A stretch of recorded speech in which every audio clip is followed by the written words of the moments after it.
Well, tell me where your head is at with the state of the world and what influences the music you're making these days. Hmm. Well, the state of the world, it kind of it makes you feel guilty sometimes of indulging in your own particular sort of areas of interest and pursuing art or making something. And also, it's that kind of thing when people say you're happy, and sometimes I say, yeah, I'm very happy. But if you're kind of semi-intelligent and you're aware of what's going on in the world and you keep up to date, then you can't really be happy, can you? So it's that contradiction.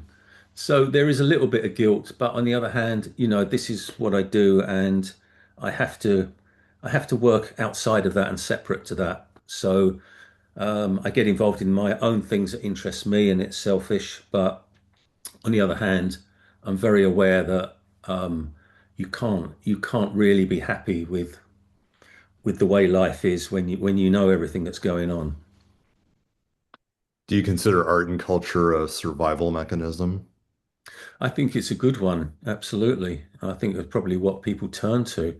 And even when kind of society breaks down to a certain degree, I think that art and culture is a communal thing. It sort of brings people together, and you can go back centuries, thousands of years.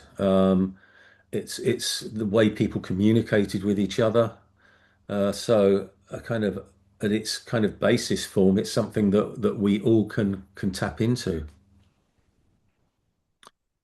Well, we're here to focus on your new album, Mm. Hauntings, and this record reflects a long journey of seeking, contemplating, and refining. Talk about the process of ideation and realization involved with it.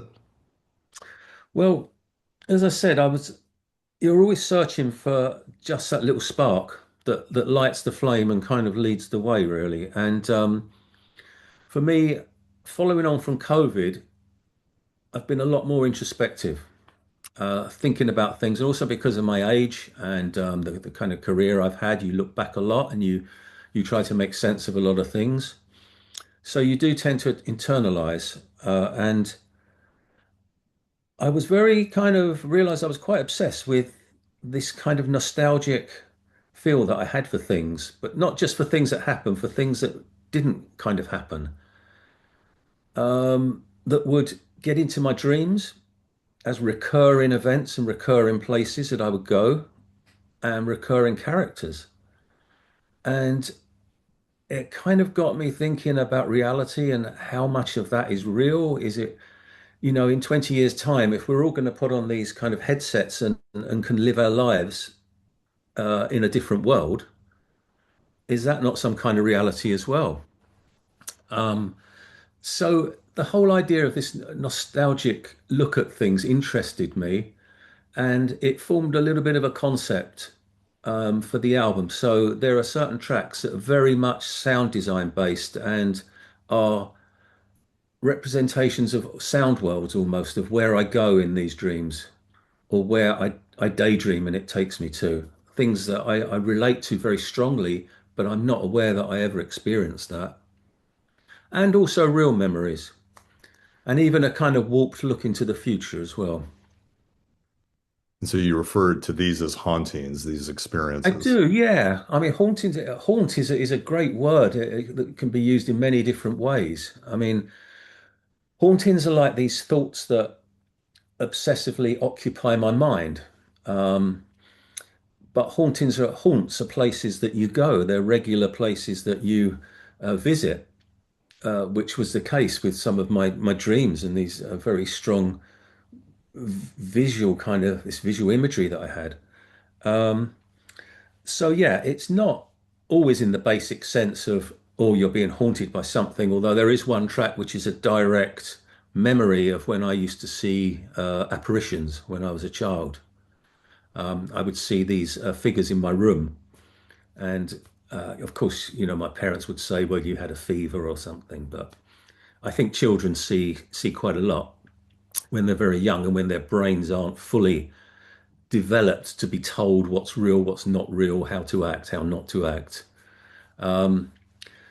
So there's a track called Victorian Wraith, which is a direct kind of visualization of these Victorian figures that I would see in my room.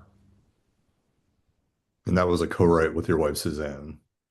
With Suzanne Ann Leeson, Rylander Love, and Sophie Worthen, I used three completely different vocal parts from them all and brought them all together. So they were all recorded at different times, different places.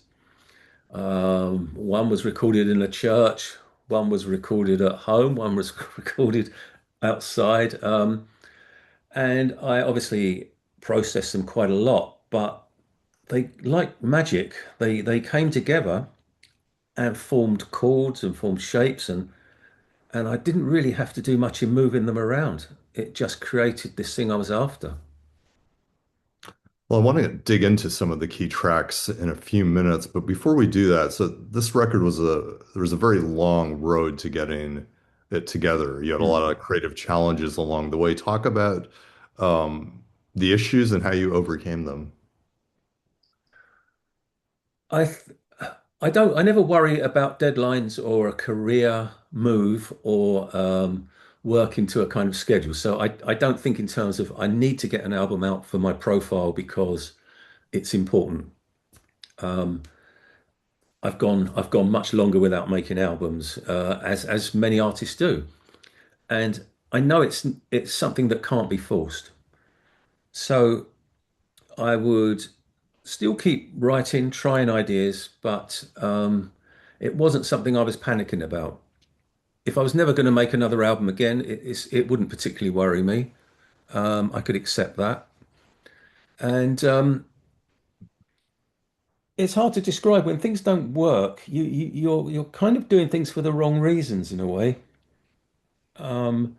You're sort of too conscious of the process, too knowing about what you're doing, and thinking, oh, that's a bit kind of sneaky, or that's a bit, that's kind of that chord sound, that chord change sounds a little bit too kind of very musical kind of progression theory kind of thing, and then you start keep thinking all these stupid thoughts, and in the end you realize your mind is just too occupied. And when it really happens is when stuff just comes to you, and I don't know, you empty your mind. Um, I mean, that's what so many people say, don't they? I wouldn't dare to compare myself with a lot of these artists, but people that I've seen talk about this, people like Dylan or McCartney, and they're just saying, you say, where did it come from? They said, I don't know. I don't know. It's a magic thing that came from somewhere and it came through me. Well, you openly said you had to deal with a lot of rubbish thoughts, ideas, and work to get to where you got to with this record. How do you get past, writer's block or self-doubt to get to that point of something that you're happy with? Hmm. Sometimes it can be something quite physical and simple, like having a new piece of equipment, something that you don't know the way it works. It's like a challenge to you. I mean, I did that a lot with this album. I think there's two or three instruments on there that I hadn't really previously done much with, and one very new one, this very bizarre synthesizer. And they all work in different ways to what I'm used to. Historically, I've worked with what's called subtractive synthesis, and there are certain synthesizers that follow that signal path. But there are many other ways of doing things. And so these instruments I had worked in a completely different way, and I had to look at things differently. So, that's quite cold and calculating, but it does bring new sounds and it does make you work slightly differently. That's one thing. The other thing, as I say, it's a very hard thing to do is to empty your mind. But occasionally you get that thing where you're in a daydream and you just kind of you're not too conscious of what's going on and you've kind of forgotten about what's going on in the world and where you are and what you've got to do later on at 5 o'clock. and then you just start doodling around.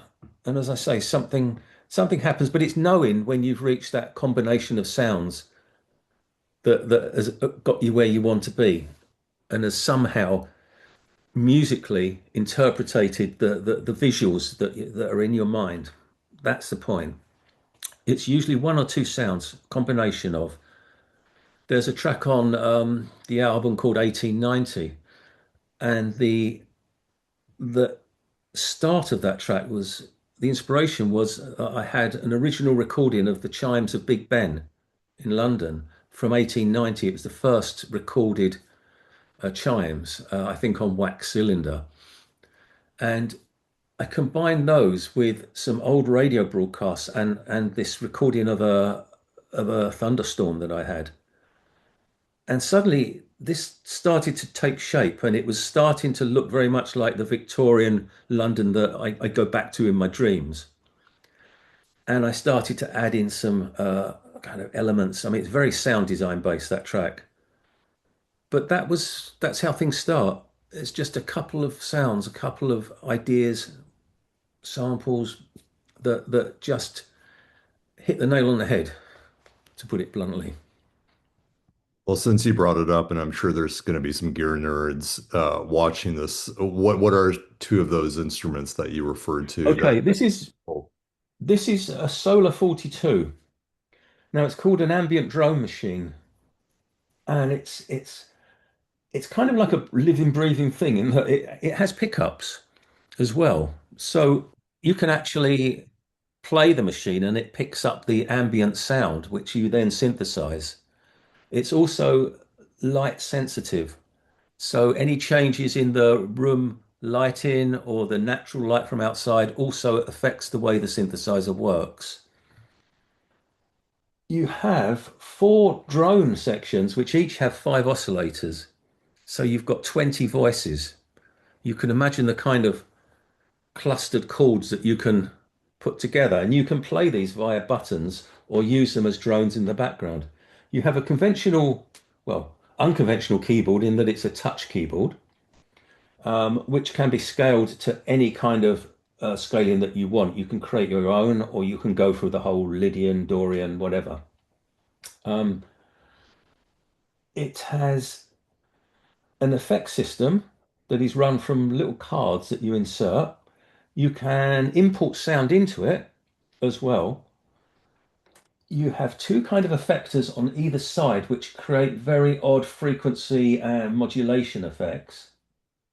And you also have a five-step sequencer. The keyboard you can arpeggiate, or you can have another sequencer running as well.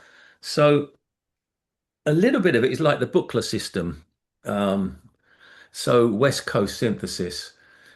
Obviously, having a five-step sequencer, you can imagine that would start to create quite interesting polyrhythms because that's not usual. You generally work in fours and eights and quite standard timings. So that's interesting in itself. You could be playing a melody, have an arpeggiator going, have two sequences running, have drones going. You can be recording the environment. It's quite a thing.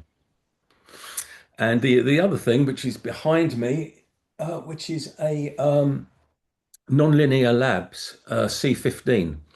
It's a German company in Berlin, and that works from just two sine waves. That's the only source is two sine waves, but the signal paths that it goes on can produce such variations in sound that you can build from that. Uh, I know textures that I haven't really heard before. It's quite interesting. And then there's a feedback section where you can bring back everything that you've done back through the filters and then out again. It's, I mean, I'm still getting my head around it, but that's quite interesting as well. And how do you find out about new gear? Do you have friends that are referring to stuff, or are you just I'm a bit of a constantly? nerd. I kind of keep up to date on all those things. There are some good people that I sort of trust, and I like their demonstrations, and I know them, so I always look out for how they review new gear.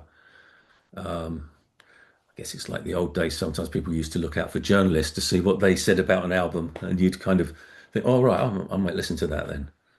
So it's that kind of thing with the gear. It's a case of just trusting a few publications and kind of musicians out there, uh, and taking on board what they're saying and checking it out.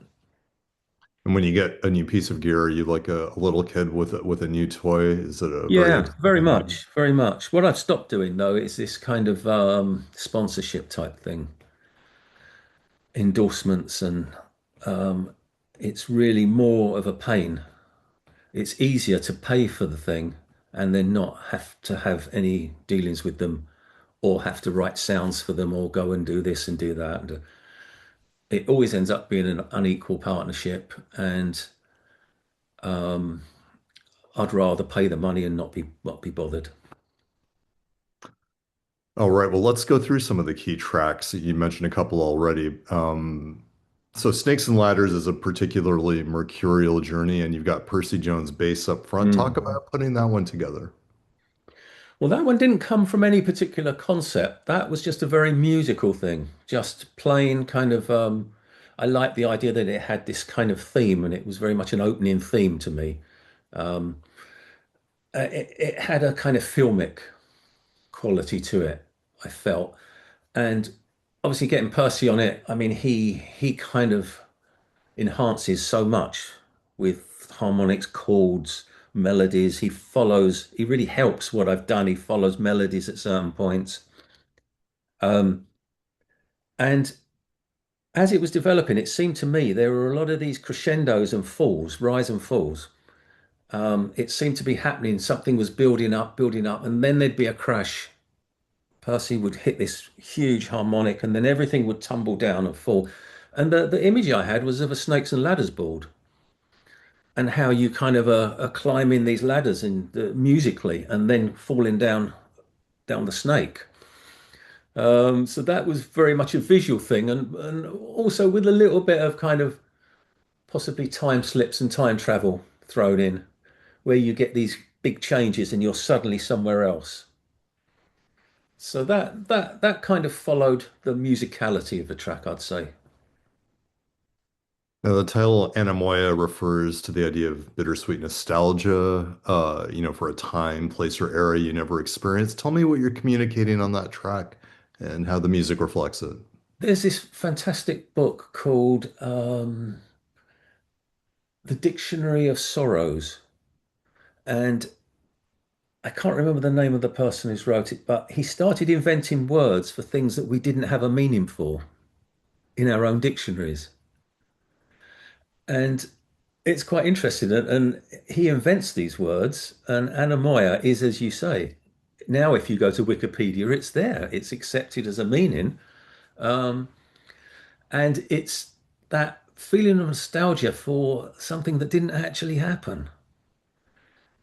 And what started that track was I had this sample of this woman laughing in these children's voices, and I had this chord progression that I put behind it, and it just brought back this thing that I have of this nostalgia for this kind of sunny 70s kind of being in the park with the sun shining, and it's almost like a family's there. And I think in a way it's the family and maybe children that I never had, that I'm in part feeling nostalgic about. I feel nostalgic when I listen to Penny Lane by the Beatles.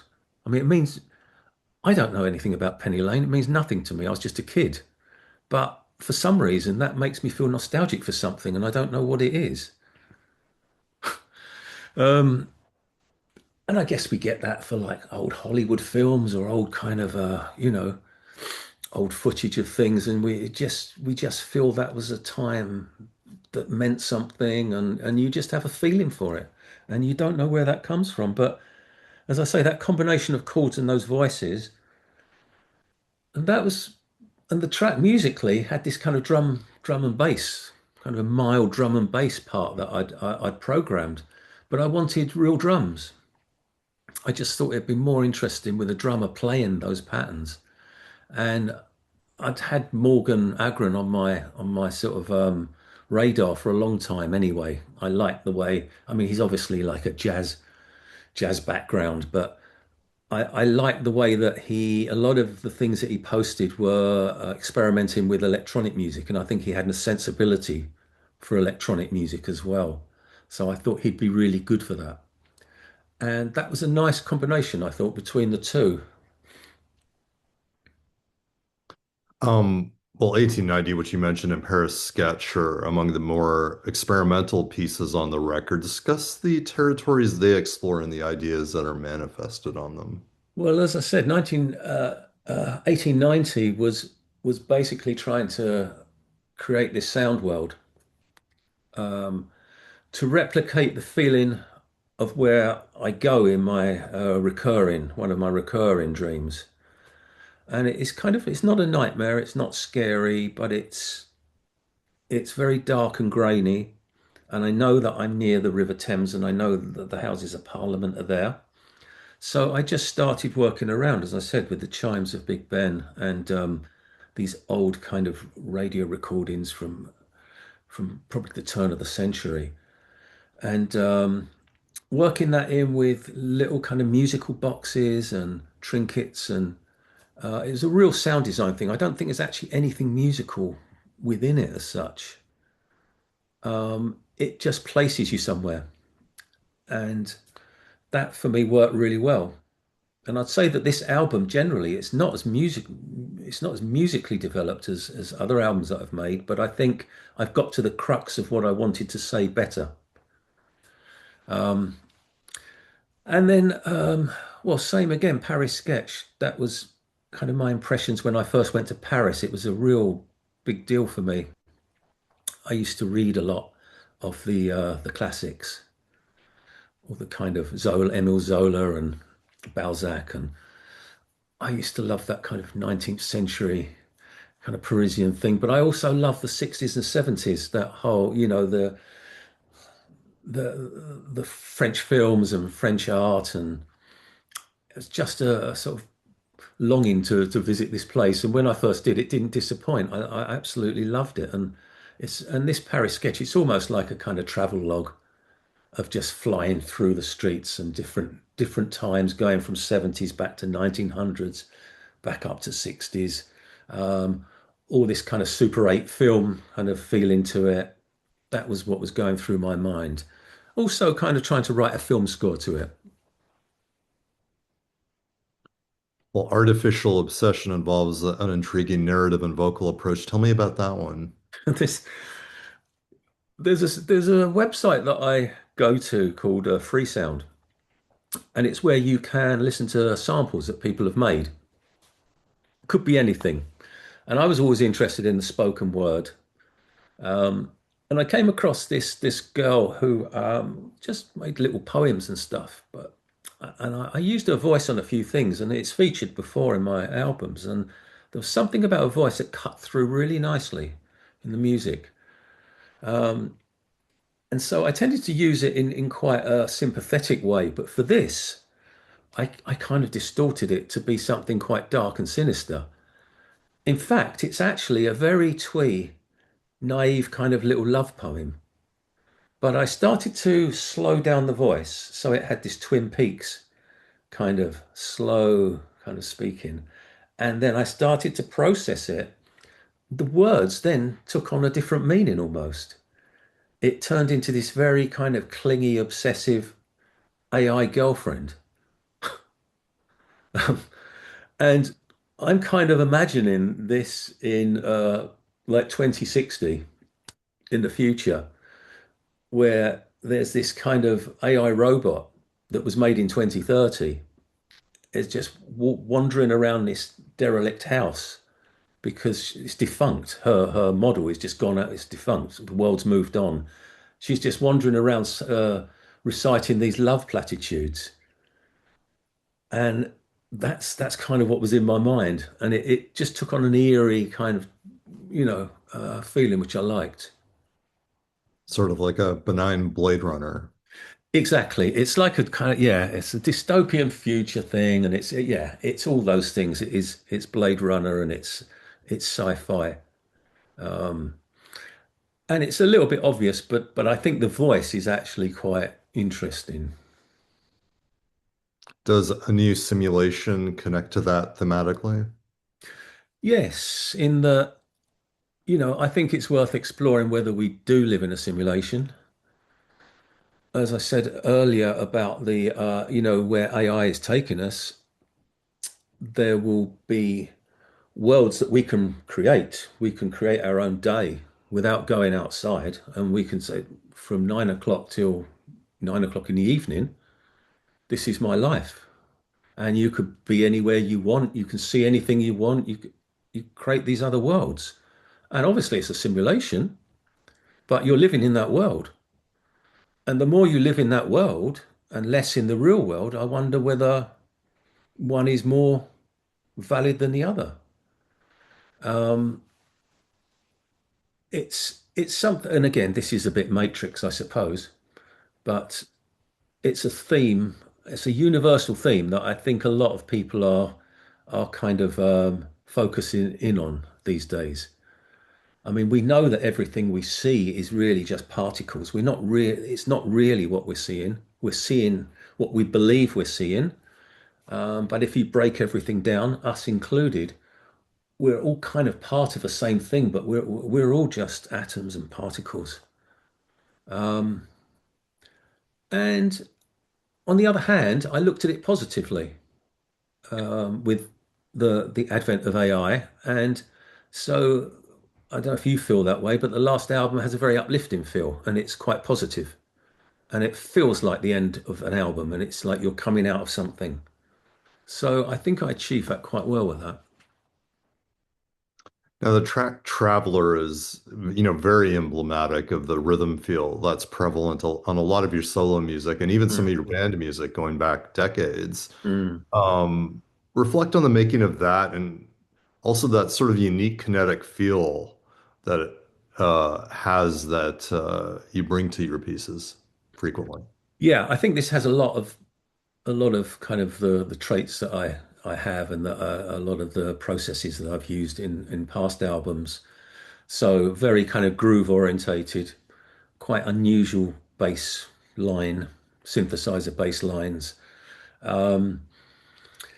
slight kind of Afro kind of sections, Talking Heads kind of. I'm very influenced by that Remaining Light and the Eno Burn things. That kind of interesting sort of Afro rhythm, which come and go. And it takes you a little bit into a kind of Arabic scale in the middle, and it goes somewhere else. So I think the whole idea was that it was like H.G. Wells' Time Machine. I don't know if you've seen the original 50s movie or whatever, and you're spinning through time and it keeps dropping you in places, and then you move the machine and then you're gone somewhere else. And I think this track has this sort of thing where you're suddenly in another section, and it feels very different. One is kind of quite Eastern, one is quite kind of groove, kind of Afro groove thing, and then it's gone very electronic. And I just think it's shifting. It's shifting, sort of falling into all these little time slips. I've always wondered where the Arabic influence comes from, and you can certainly hear it going all the way back to Jansen-Barbieri-Karn as well. Going back to Sons of Pioneers with Yeah, in drum. where does that originate for you? Because, well, going back to Tin Drum, we were very influenced by world music, especially myself and Mick and Steve, actually. And you can hear it in our music. Mick, obviously, growing up in Cyprus, so he heard a lot of kind of pop songs, a lot of Turkish music, all Arabic scales. That always fascinated me. So, and that always stayed with me, and it's always inherent in a lot of artists who I like, their music, like Eno, as I was saying, Talking Heads, Joe Zawinul, for me, was one of my favorite keyboard players just because of the way he played the sounds. Very, very kind of appropriate for the sound that he chose. Great stuff. A lot of world music influence in his work, I think. Yeah, indeed. Um, In the liner notes, you talk about samples that you used under Creative Commons licenses. Tell me Yeah. what you mind and how you use them. Well, that's as I was saying, that sound that website Free Sound, where you can go and search for anything. You might be after a musical box, you might be after sleigh bells, you might be after an orchestral drone or spoken voice. And occasionally I pick up these samples that I think, yeah, that's got the essence. And I love using samples and putting them into a new context. So the procedure is that you must credit the people. They don't ask for any payment. If the sample becomes in something quite important to the track, as did Sophie's voice, obviously, in that's a co-write as far as I'm concerned, and I just put the money in her account. As with any sample I use that becomes a big part of the track, I just pay. Everyone should be paid. And for the ones where it's just a kind of, I don't know, just a little note or something, I at least sample and give reference to where you can find that sample. Now, you released the album in several mixed variants, including Atmos and binaural. Mm. Talk about what makes each of those a distinctly unique listening experience. Well, I don't think the binaural is going to be available, although it could be at a later point. The binaural was made for me by the mixing engineer so that I could initially get an idea of what he was doing with the surround. So obviously the binaural is very different from stereo because you are actually hearing things around your head, um, above and below. And so I could then have the confidence to say, yes, this is going to work, prior to going into the studio to hear the whole surround playback.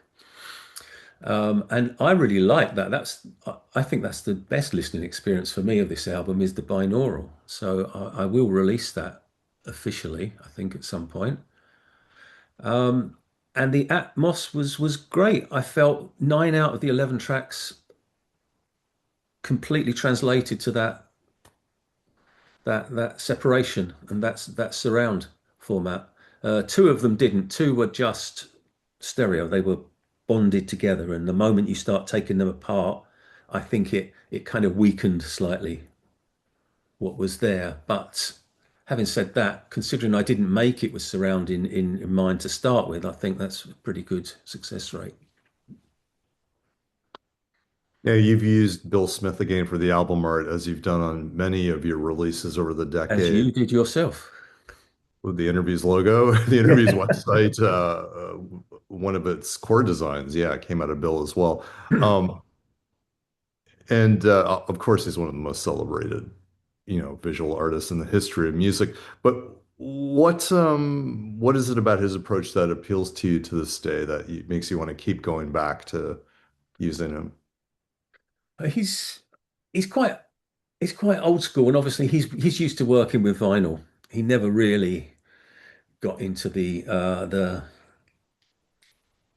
whole kind of new technology of it. I mean, he does it, but I think his strength is just coming up with the bigger picture. You know, he doesn't take the photographs, but he puts everything together in a way that, yes, that I like that, and I don't know why I like it, but I do. Like with Hauntings, he kind of turned it into what looks like a kind of film noir type thing. The cover is like a movie poster or something, and it's the first time I put myself on the cover of anything as well. Um, it just works. The way how he places things, the size of things, the scope. I guess that's what a designer does. I mean, it's it all comes together, doesn't it? The photography was obviously very important. It's a guy that I work with a lot, who I enjoy doing the sessions with him, and I knew that we'd found some good locations, and yeah, I kind of knew what I wanted. I wanted a bit of a feel of a Blue Note jazz kind of album look with that quite graphic title, quite in your face type thing. But it also has got more of a moody kind of vibe, and I think it worked well. What does it mean for your face to be on the cover for the first time? Yeah, that's a good question. I don't know really. I mean, I don't really have any ego as regards that thing. I'm not. I'd rather my face not be on things. But having said that, I don't know. It was since it was a very introspective personal album, it's a good idea to have me on the cover. I don't know. It just So, felt right. so I have to admit, we have these portraits of two cats staring at me through this whole interview. I'm curious. Tell me about these cats. Okay, so that shadow is the black one. That he's the one who's with us at the moment. He's 14. The other one's Rocky, who departed a long, long time ago. But they were both sort of similar characters and my favourites from a long line of cats that we've had. Behind you in my room, I have six little coffins with all the ashes of my other cats. So here, it probably is the same in the States. When your pet dies, you can get the ashes of your pet, and then they'll bring it back to you in a nice little thing, and it's just something you can have there. And I just it's nice just to have it. That you feel that you never really abandon them. They're there with you, and that you're taken wherever you go. And this was a friend of mine whose wife paints and wanted a challenge. So yeah, I just have them around. I was going to be talking to you, so I thought I'd have them in the background that time. They might not be there next time. I might move things around. Yeah, we're big cat people here. Yeah. So you're highly critical about the current incarnation of the music industry. I'm curious what your thoughts are about the environment you're releasing this album into. Um, there was the same conversation again with the record label about streaming. It's the same every album, and up to this point, I've always said let them have three tracks, make it a little EP, give it a title that's similar to the title of the album, but not the title. Like the last one was called, I think, Chosen Spells as opposed to Under a Spell. I said this one, give them something called Haunted, give them three tracks. That's for companies like Spotify, who are just crooks basically. But having said that, there are companies like Tidal and Apple Music where, for me, if I can get a cent or a penny per stream, then I'm quite happy with that. I think that you can see why they couldn't go much further than that, obviously, because they couldn't then offer a subscription for $10 or something. So I understand that, but I think so many of them are so far from that cent or that penny. I mean, Spotify is 0.003 of a cent. So you can't give an album to those sort of people. I can't anyway. But as I say, I think the more we get above a cent or a penny for streaming, then you can be rewarded if enough people are listening to that on a constant basis. That's fascinating. You got your label to give different streaming companies different permutations. Yeah, yeah. Well, I don't know. I said that, and then they said we hear you loud and clear. And it's what we've done in the past. I mean, I license obviously the albums. I mean, it's theirs to exploit for 7 years, but after that time, it comes back to me. So the ownership is always mine as such. So they have to ask me about certain things. Now, between 2017 and 2018, you released a series of EPs called Variants, Hmm. and you became your own record label. You manufactured these items. You had to ship and get those things out around the world. How do you look back at that experience of doing everything across the board? Well, I didn't do, I got somebody else to do all the shipping. Um, I'm happy to pay other people to do those kind of things. Um, but yeah, I was happy to pay for manufacture and to do that on my own terms. Of course, once you've done that, then the record label wants to do the vinyl of it as K-Scope did. They then produced the vinyl. Um, but yeah, I think you'll find if you pay for everything yourself and do everything yourself and have a complete work there, then the record company are quite happy to take that on. It's at the beginning when you say, "Could I have an advance to make this next album, please?" And that's when that's hard work. So, do you not take advances? Well, they give me an advance, but they give it to me after I've done everything. So really, I'm just recompensating myself for all the expenses I've paid up front. But that's fine. Um, I go with the label because I know they will sell more records, and they always sell more records than I could myself. I don't know how they do it. They get out there and they do. They sell three times more than I would sell, and I'd rather more people hear it than make more money. Now, you're, of course, also using Bandcamp a lot. And in 2022, you released a previously unknown Jansen-Barbieri track called Others Don't Exist. Tell me about that track and if there are any other archival surprises you're considering. Well, that was one of the tracks that didn't make it to the ISM album that we did as a trio. And I was listening to things. We've all got the tracks in certain sort of states of completion from like the very beginning to a demo to and every so often I think we review what we've got. We listen to things. Oh, I haven't heard that for ages. Maybe that could work well. It was just one of those things that both Stephen and I thought that would be good. Um, there isn't that much, to be honest. There isn't that much, but we are quite interested in trying to go back and release things that were never released on vinyl. It involves other record labels, so it's a bit of a pain.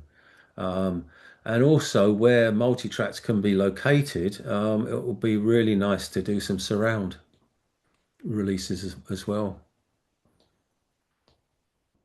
Is there anything in particular that you're considering for that treatment? Well, there's the first ambient album we made together called Worlds in a Small Room, and we've approached them about this, and we believe they do have the multi-tracks. We recorded it all in Tokyo, and I think JVC at the time, I think they would have kept good, they would have taken good care of the master tapes, unlike Virgin in the UK. Um, if the multi-tracks are available for Quiet Life or Polaroids, I would love to do that. They're quite textural and dense in a way. It would be lovely to hear those things separated out, but that involves a lot more. Probably band politics as well would come into that. So um, that could be just yeah, not really feasible. What are you referring to when you say the state of Virgin UK and how they have maintained the tapes? Oh well, they supposedly the tin drum tapes don't exist anymore. They had a flood. They stored all their tapes under a canal in a kind of basement where all of their stuff was. And there was a flood, as you would presume there would be at some point, and a lot of the tapes were damaged. And we're told that all the tin drum multi-tracks aren't there, so we can't really do anything with that. Um, but who knows? Who knows whether they've got all the Polaroids tapes? I don't know. Their archives are under a canal. I believe so. I believe it was I'm trying to think of the name of the canal near the Virgin offices. Well, I think you'll be able to look that one up probably. that sounds like a very intriguing decision on their part. I'm curious, what do you make of these very strange Japan live albums that seem to be making it into official distribution, like Live from Budokan and Live in Holland, which Hmm. anyone can buy on Amazon and their local record stores now as if they're official, which of course they are not. Hmm. What can you? I can't really do anything about them. I'm not really that. There are some good live. There are some, you know, good live tapes out there. I was very surprised that that Budokan one got onto the Quiet Life reissue. That was a few years back, and Steve was curating that. He seemed to think that that live recording had something of the excitement of it at the time and was very real. And I can only hear screaming, and it's just it's just a mess really. So I didn't really like that. Um, no, the rest of it we don't really have control over it. The theory that some of my other musician friends have is that the record labels care so little about physical media these days that when these things come out, they can't even be bothered policing them. They just let it go. Yeah, yeah. I think it's the Wild West out there really. I think now um, anything goes, and yeah. I think all you've got to do is keep pushing for quality. I like the idea of this thing Stephen's just done with this site that he's going to have for extra high quality recordings and surround Dolby Atmos, where people don't, they might not want, they might not have a space for all the, all the kind of hardware and all the, and they just want the recordings. Now people have amazing gear and they're into this, and I think that's great. And I think he was asking if I wanted to put my album up there as well. So it's going to be something really good. I think that's the way to go. Just take the higher ground. That's all you can do. Just take the higher ground. Yeah, the store is called Headphone Dust for anyone that's thinking about it, and it is very impressive indeed with all of the Hmm. money going to the Hmm. right people and people getting compensated truly appropriately. Absolutely. Well, speaking of Steven, how do you look back at the 2022 Porcupine Tree Closure Continuation album and tour cycle all these years later? I absolutely loved it. It was probably the best time I've had in in the music industry. That and the recording of the Quiet Life album are probably my two happiest times.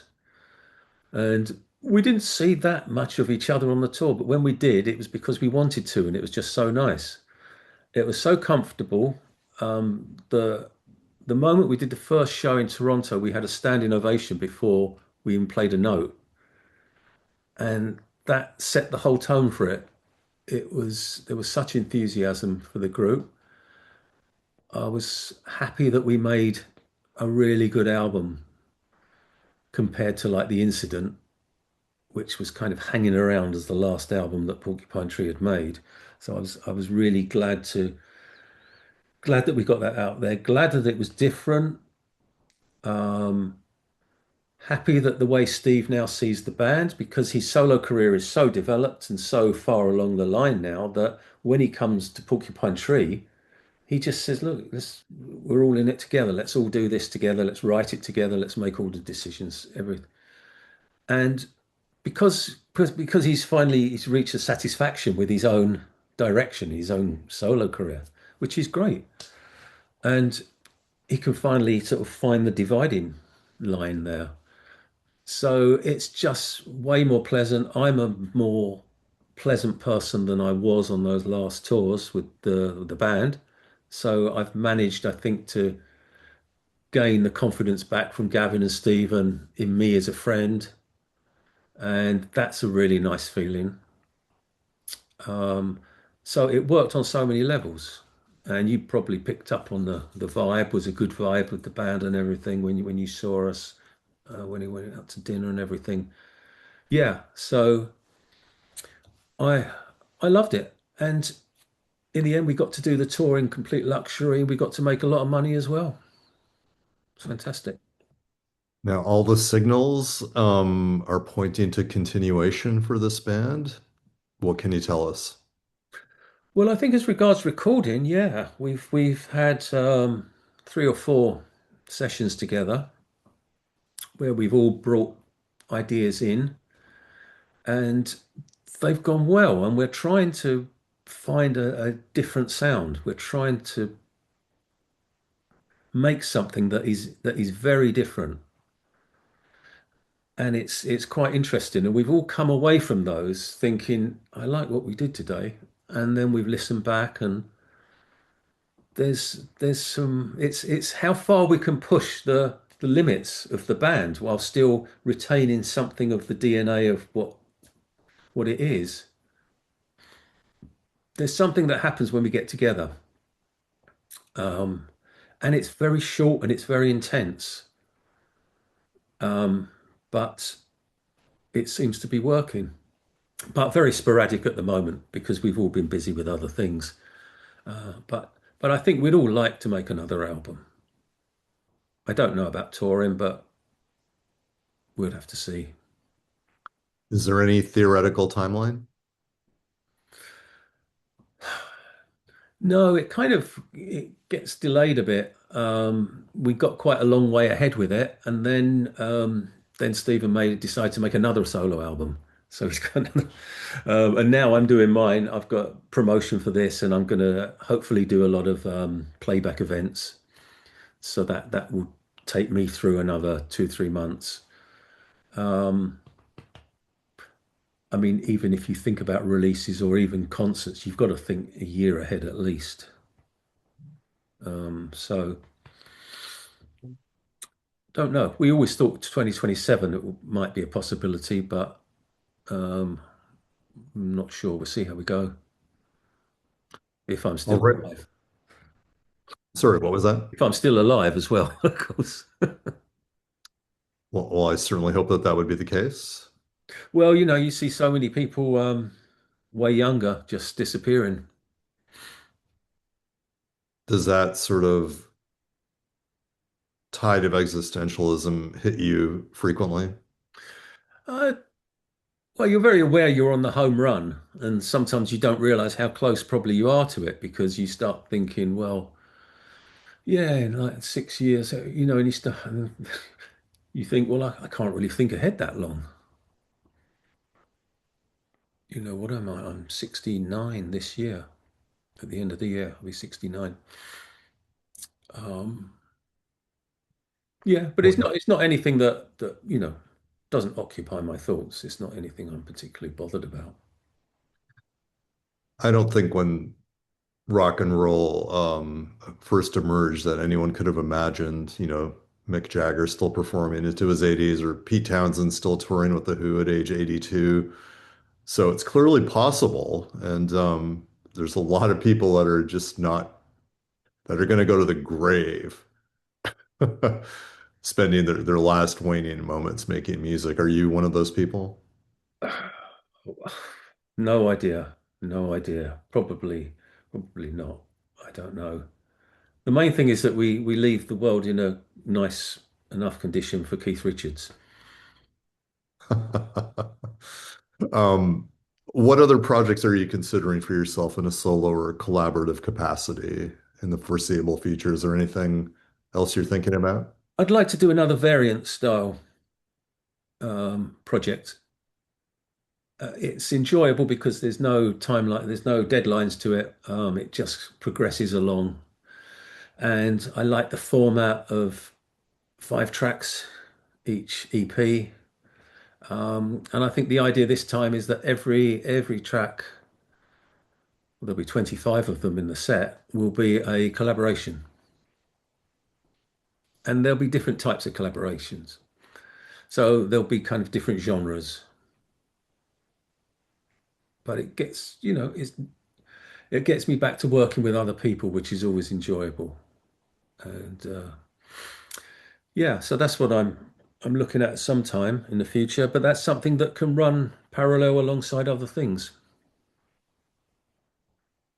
All right, well, let's wrap up with a big picture question. What keeps you motivated as a creative entity today to just keep moving forward with all of these projects? What describe the spark that keeps you going? Well, it's as I say, it doesn't happen often, but when it does, it's something where suddenly things align and you just feel inspired, and you feel that you need to do this. It would be wrong not to do it. So, um, as I say, it's never taken for granted, and it may never happen again. But I've had a long enough career that I know there are times when a spark will happen, ideas will come, and then I'm suddenly really enjoying what I'm doing, and I'm making something, and I've made that thing, and then that goes out into the world, and people all over the world get to hear it, and they come back with some comments. It means things to different people. Um, some people tell me, this got me for this album. I listen to it all the time. It's got me through when I lost, my partner or something. And other people say, oh, I always play this when I go down to the beach at night and we, have barbecues. We play this, and things like that. You just feel that part of you is going out into the world, and that's what the afterlife is. I don't think there's an afterlife in terms of when we die and something. The afterlife is what you leave behind, surely. It's what you leave behind with people in their hearts or in their minds, and it's what you leave behind in terms of your work. And then that carries on.